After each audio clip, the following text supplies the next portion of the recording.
Hello and welcome to this brand new edition of Global Lens on News9 Live with me, Neha Khanna. Our focus continues to be on the escalating Israel-Hamas conflict. Prime Minister Narendra Modi today spoke to Palestinian Authority President Mahmoud Abbas and conveyed his condolences over the loss of lives in Gaza. In a tweet, Prime Minister Modi said, "I spoke to the President of the Palestinian Authority, Mahmoud Abbas, conveyed my condolences at the loss of civilian lives at the Al-Ahli hospital in Gaza. We will continue to send humanitarian assistance for the Palestinian people. I shared our deep concern at the terrorism, violence and deteriorating security situation in the region. I reiterated India's long-standing principled position on the Israel-Palestine issue." That's what the Prime Minister said. This comes days after Prime Minister Modi spoke to Israeli Prime Minister Benjamin Netanyahu, strongly condemning the Hamas terror attacks on Israel and expressing strong support for Israel. While Israel and Hamas blame each other for the Gaza hospital attack, there is now growing anger over Netanyahu's handling of the war and the killings of hundreds of Palestinians in Israeli airstrikes in Gaza. Meanwhile, a day after US President Joe Biden visited Israel and expressed solidarity in Tel Aviv's ongoing war against Hamas, UK Prime Minister Rishi Sunak followed suit. "We want you to win." That's what Sunak told Netanyahu today. This comes amidst relentless Israeli airstrikes on Gaza and a widely anticipated ground invasion of the blockaded Strip by the Israeli Defense Forces. Prime Minister Sunak said UK backs Israel's right to go after Hamas, but added that the Palestinian people are Hamas's victims too. He welcomed the plan to get some desperately needed humanitarian aid into Gaza from Egypt. Israel is heavily bombing Gaza every day, and the Palestinian death toll has crossed 3,700 according to the Palestinian Health Ministry. Over 1 million people have had to flee their homes and are internally displaced.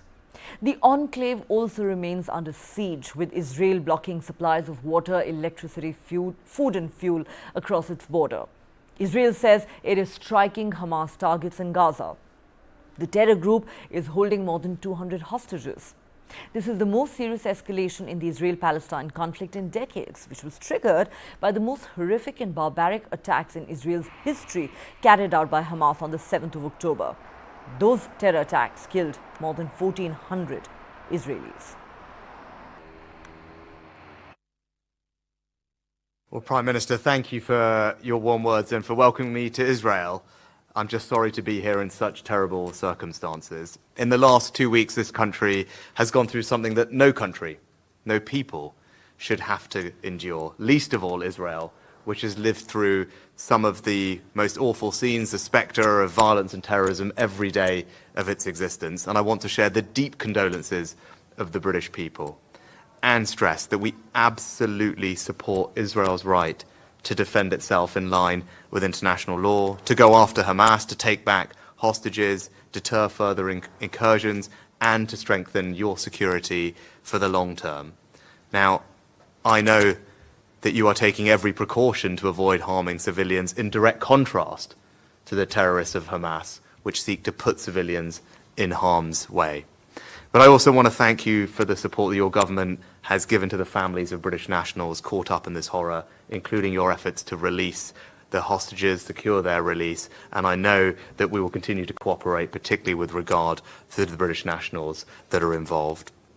Can I also say that we have seen the scenes over the past day that have shocked all of us, particularly at the hospital, and we mourn the loss of every innocent life, civilians of every faith, every nationality who have been killed.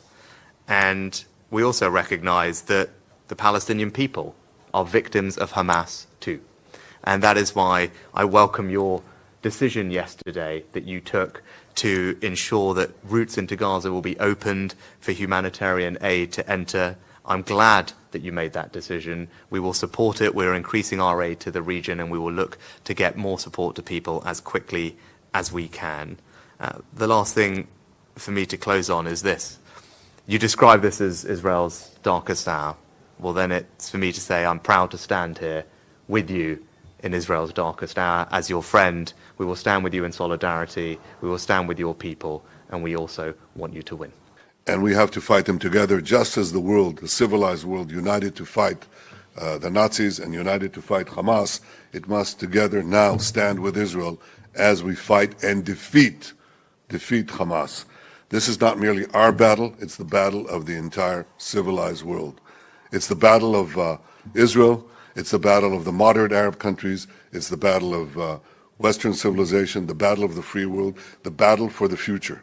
We have here two forces.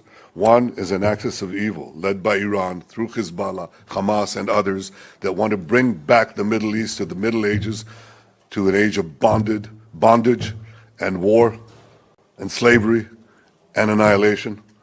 And the other force is the forces of progress and humanity that want to push the Middle East into a world of peace and prosperity. We are on the cusp of expanding that peace, and destroying that move was one of the reasons why this action was taken. We have to resist it, and we have to win. Above all, we have to win. We have to release the hostages. You have nationals.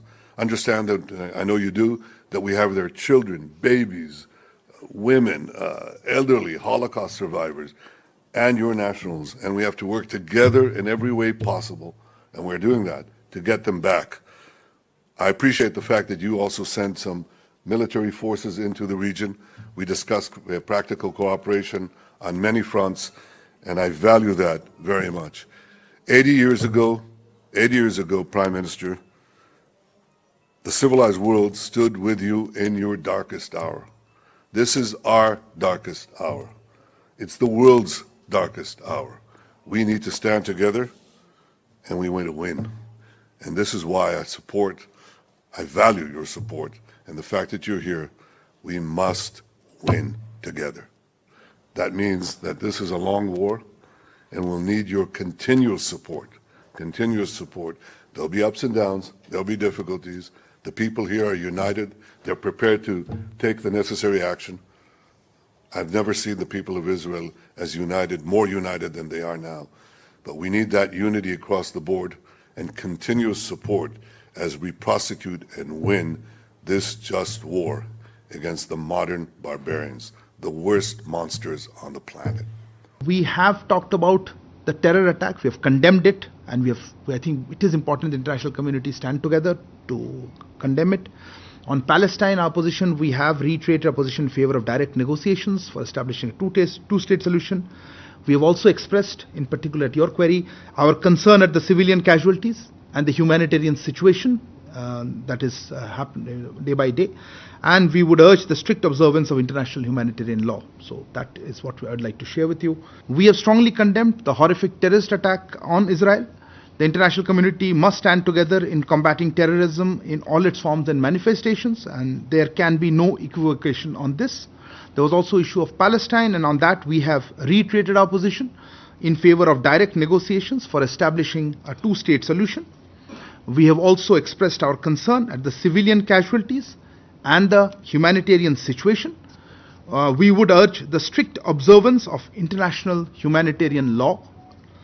You would have also seen, as I mentioned earlier, one of the tweets by Prime Minister, and specifically about the Al-Ali hospital in Gaza, where he conveyed his condolences to the families of the victims and prayers for speedy recovery.